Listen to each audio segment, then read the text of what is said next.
You ever hear one of those stories from the high seas that just sends a shiver right down your spine? You know, the kind that blurs the line between what's real, what's a hallucination, and something else entirely? Well, let's dive right into this classic maritime mystery about a chilling vision, a disastrous chase, and a ship that may not have been there at all. So, our story kicks off with a sunset. But listen, this wasn't just any old sunset. This thing was a blaze of ruby and gold that just flooded the entire ocean. Beautiful, for sure, but also kind of threatening.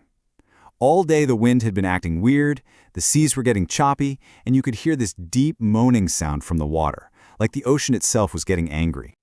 And it all starts with just one person seeing something they just can't explain, out there on the huge, empty ocean. We're on board the SS Star of the North, a big cargo steamer chugging its way from Liverpool to New York. And the person we're seeing all this through?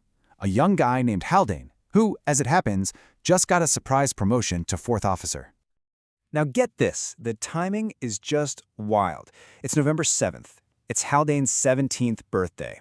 I mean, that's already a day you're going to remember, but it's about to be seared into his memory forever by what's about to go down in the freezing cold North Atlantic. So he's making his way up to the bridge to start his watch. He just kind of casually glances out at the horizon, and for a split second, he thinks he sees something. You know that feeling, right? Where you're not sure if your eyes are playing tricks on you? But then, just like that, the doubt is gone. He is absolutely 100% certain there is a ship out there. And with that certainty, he doesn't even think twice. He leaps onto the bridge and just yells it out, startling everyone on board. See, it's not just a ship sighting. It's an emergency. The ship is flying a distress signal. Someone out there is in very, very big trouble. Okay, but here's where the story takes its first really weird turn. Shouting ship in distress is a huge deal, and on a ship, the chain of command is everything. You'd think they'd all jump into action, right? Nope. Instead, the youngest, most junior officer on board is met with instant, total disbelief from all his superiors. And this really lays out the problem perfectly. On one side, you've got what Haldane sees, and he sees it crystal clear. A big sailing ship, sails all torn up, a distress flag flying. He can even make out details, like a woman standing on the deck next to a big black dog. But for everyone else on that bridge, the first mate, the guy at the helm, the lamp trimmer, there is absolutely nothing. They start making excuses. Weird light, a fog bank, maybe even a really strange mirage, something called a fata morgana, which can actually make ships appear out of thin air. Or, and this is what they're really thinking, the kid has just lost his mind. So right as Haldane is trying to convince them, this thick wall of fog just rolls in and swallows the whole view, taking the mysterious ship with it. At this point, the other officers are just openly making fun of him, but their laughter gets cut short when the ship's skipper, Captain Applegarth, shows up. This is a guy with a reputation for having eyes that could, and I quote, see in the dark, like a cat, and he can tell immediately that something's wrong. So this is the moment where everything changes. After hearing these completely opposite stories, the captain turns to young Haldane. He doesn't laugh him off. He actually listens. And then he makes a call, not based on what his other officers see, but on character and trust. He believes his 17-year-old 4th officer. And with those words, the fate of the Star of the North is sealed. Now that the captain's on board, things escalate, and fast. We're in a full-blown, perilous chase. Captain Applegarth, he's a man of action. Haldane's description, especially the part about a woman in trouble, convinces him. He orders the ship to turn and go full speed ahead. They're going after that ship, charging straight into a storm that's getting worse by the minute. But not everyone's on board with his plan. The chief engineer, a guy named Stokes, comes running up to the bridge, totally panicked. He's yelling that in a sea this rough, pushing the engines to full speed is just insane. The propeller keeps coming out of the water, the bearings are getting dangerously hot, he is terrified the whole machine is just going to tear itself apart, and he'll be the one who takes the fall. The captain, though, he's not having any of it. He just roars back, "I am responsible for the ship, engines, and all," and orders full speed ahead. The consequences come hard and fast. The storm gets worse, massive waves are crashing over the ship. One of them completely smashes the thick glass skylight over the engine room. A little while later, the engineer is back, looking white as a sheet, to report that the stokehold is flooding. The fires that power the entire ship are about to go out.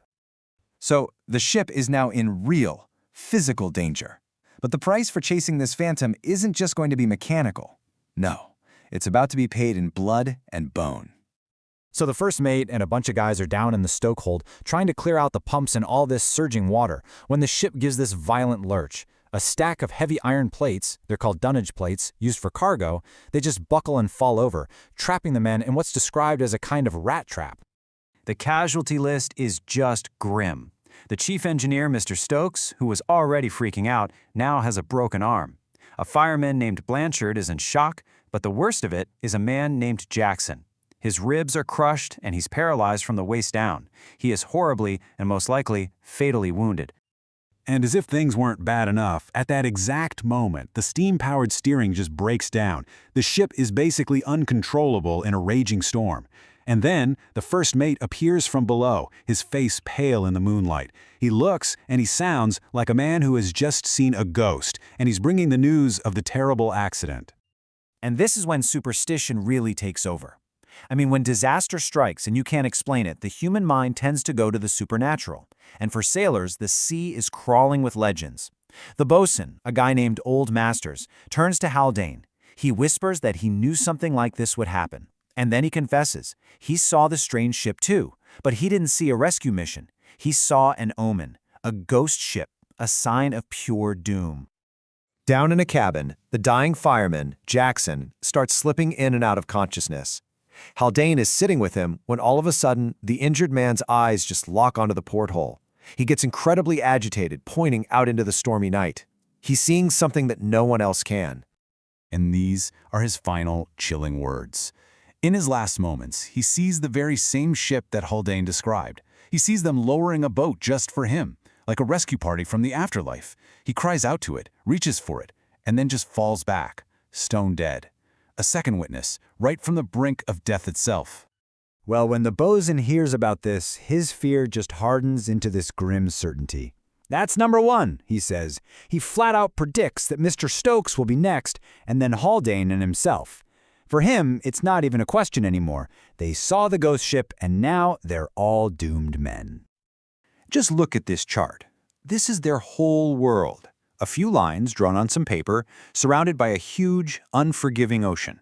Battered, damaged, and now completely haunted by a vision and a death. The crew of the Star of the North is just truly lost, and in more ways than one. 3 days go by. The storm finally dies down. The whole crew gathers on deck for a really somber ceremony, burying the fireman Jackson at sea.